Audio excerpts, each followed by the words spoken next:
สำหรับพี่น้องทั้งบ้านเนาะที่ว่าสงสัยถั่วงอกของแม่ใหญ่เบสเนี่ยมันขึ้นแท่บ่ซันเด้มันสวดขึ้นในคลิปแม่ใหญ่เบสให้เบิ่งบ่เอาพี่น้องเบิ่งเอาเองเลยนี่อันนี้ก็จนสิโลดออกมาแล้วนี่นี่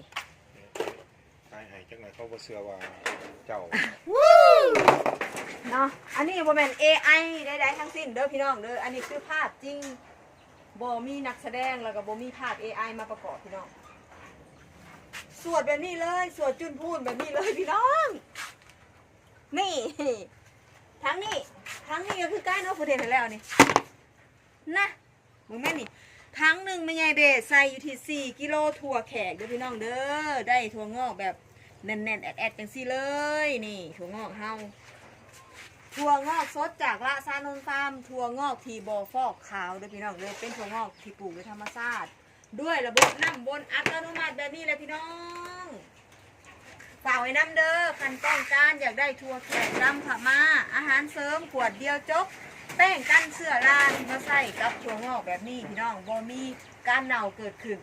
แนะนำเลยพี่น้องฝากอุดหนุนร้านซานนฟาร์มเด้อ